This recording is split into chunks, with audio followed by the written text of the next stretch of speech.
Hello students, আমি Moumita ma'am. আশা করি তোমরা সকলে খুব ভালো আছো। Welcome back to our channel.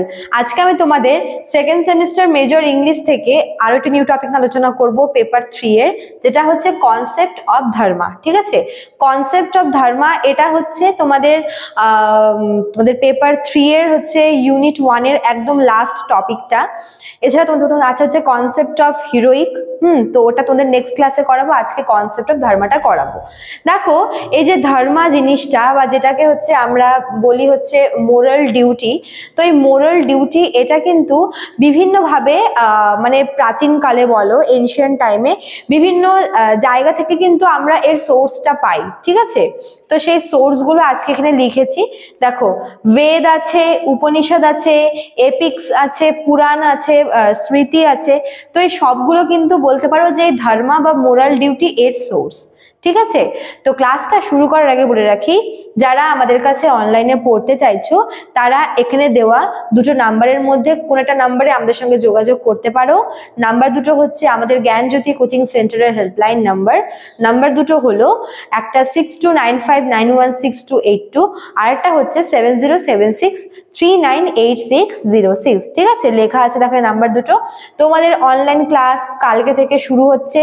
কালকে থেকে তোমাদের ফার্স্ট ক্লাস আমি নেব এবং নোটস পত্র তোমাদের কিন্তু দেওয়া শুরু হয়ে যাবে কালকে থেকেই। ঠিক আছে, চলো দেরি না করে শুরু করে দিই আজকের ক্লাসটা।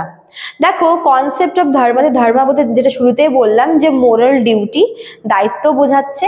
এবার শুধুমাত্র মোরাল ডিউটি না, মানে আরো অনেক রিচুয়ালস বলো, তারপর অনেক কিছু কিন্তু এই ডিউটি বা কর্তব্য সম্পর্কে মানে আমাদেরকে জানায়। হ্যাঁ, তো শুরুতে বলবো হচ্ছে বেদের ব্যাপারে। যে 4টা বেদ রয়েছে তার মধ্যে প্রথম যে বেদ রয়েছে ঋগ্বেদ, এই ঋগ্বেদে কিন্তু এই মোরাল ডিউটি বা এই ধর্মা জিনিসটাকে খুব বেশি করে ফোকাস করা হয়েছে।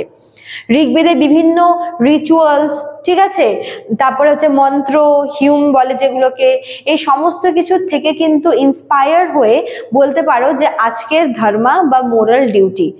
কি হয় যে আমরা তো মানে কোন একটা জিনিস দেখে বা পড়ে শিখি, তাই না? তো এই যে বেদ, এই যে শাস্ত্রগুলো যে আছে, এই মানে বেদগুলো, সেই বেদে যে সমস্ত জিনিস লেখা হতো সেগুলো পড়ে পড়ে এবং সেই জিনিসগুলো যখন মানে বিভিন্ন প্রজন্ম হয়ে আসছে, তখন কিন্তু এই মোরাল ডিউটি বা হচ্ছে ধর্ম সম্পর্কে মানুষ আরো অনেক বেশি করে জানছে। ঠিক আছে, আচ্ছা, তারপরে দেখো আছে হচ্ছে উপনিষদ। হ্যাঁ, উপনিষদে কিছু মানে কিছু হচ্ছে মেটাফিজিক্যাল কিছু কনসেপ্ট আছে, যেরকম হচ্ছে মানে এখানে উপনিষদে আমরা হচ্ছে দর্শন জিনিসটা পাবো। হ্যাঁ, আত্মার সাথে পরমাত্মার সম্পর্ক, একটু মানে ফিলসফিক্যাল জিনিস এখানে আছে, মানে ফিলসফিক্যাল ব্যাপার স্যাপার আছে, মেটাফিজিক্যাল ব্যাপার স্যাপার আছে। তো এখানেও কিন্তু এরকম অনেক কিছু দেওয়া, যেগুলো দ্বারা আমরা জানতে পারি যে হচ্ছে কিভাবে দায়িত্ব কর্তব্য পালন করতে হয় বা ধর্ম জিনিসটা। ঠিক আছে, আচ্ছা, তারপরে দেখো 3 নম্বরে আছে হচ্ছে দ্য এপিক্স এর মধ্যে আমি রামায়ণের ব্যাপারে বলবো। দেখো, রামায়ণের যে প্রোটাগনিস্ট মানে রামকে এপিটোম অফ ধর্মা বলা হয়।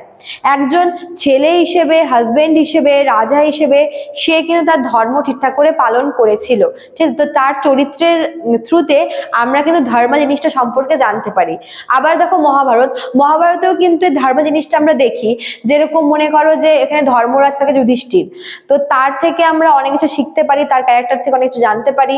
তারপর হচ্ছে কুন্তিরও কিন্তু হচ্ছে তার পার্সোনাল ডিজায়ারকে সে সাইডে রেখে কিভাবে সে তার ধর্ম পালন করেছিল সেটাও আমরা জানতে পারি। তো এই এপিক গুলোতে মেনলি মানে যে সমস্ত ক্যারেক্টার গুলো রয়েছে ওদের চরিত্রের মাধ্যমে মানে ওরা যেভাবে ধর্মটা পালন করেছে তার থ্রুতেই কিন্তু আমরা ধর্মার কনসেপ্টটা বুঝতে পারি।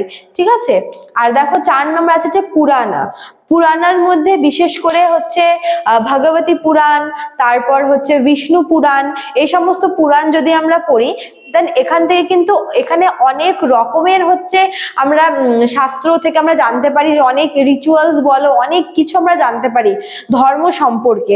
এখানে কসমিক ল সম্পর্কে দেওয়া আছে, তারপর আরো অনেক কিছু যে হচ্ছে নিজের আর কি অধিকার, নিজের কর্তব্য, এই সমস্ত কিছু কিন্তু এই পুরাণে দেওয়া আছে, বিশেষ করে ভগবত পুরাণ আর হচ্ছে বিষ্ণু পুরাণ। এবার হচ্ছে স্মৃতি থেকে আছে হচ্ছে তোমার মনুস্মৃতি। মনুস্মৃতিতে তোমার কিভাবে কোন জিনিসটা কিভাবে করা উচিত, কিভাবে সংসার চালাতে হয়, কিভাবে মহিলাদের আর কি সম্মান করতে হয়, মহিলাদেরকে মানে সম্মানের জায়গায় রাখতে হয়, তারপর আরো অনেক কিছু কিন্তু আমরা হচ্ছে মনু থেকে জানতে পারি, মনুস্মৃতির থেকে জানতে পারি, সরি মনু বলছে, মনুস্মৃতি থেকে জানতে পারি। এছাড়াও যাজ্ঞবল্ক্য স্মৃতি, যাজ্ঞবল্ক্য স্মৃতিও কিন্তু খুব ইম্পর্টেন্ট একটা স্মৃতি, সেখানেও এরকম বহু কিছু দেওয়া আছে যেগুলো থেকে কিন্তু আমরা ধর্ম সম্পর্কে জানতে পারি, মোরাল ডিউটি বা মোরাল রেসপন্সিবিলিটি সম্পর্কে। ঠিক আছে, তো এখানে হচ্ছে মেইনলি সোর্স গুলো তোমাদের ছিল যে কোন কোন সোর্স থেকে আমরা ধর্ম জিনিসটা সম্পর্কে জানতে পারি। তোমাদের প্রতিটা সোর্স গুলো মনে রাখতে হবে, বেদ মনে রাখতে হবে, তোমাদের উপনিষদ মনে রাখতে হবে, এপিক্স থেকে, পুরাণ স্মৃতি থেকে, আদার্স কিছু সোর্স থাকলে সেখান থেকে তোমাদের কিন্তু ধর্মের কনসেপ্টটা ক্লিয়ার রাখতে হবে। ঠিক আছে, তো স্টুডেন্টস আজকে এতটুকুই থাকলো, দেখা হচ্ছে নেক্সট ক্লাসে। Thank you.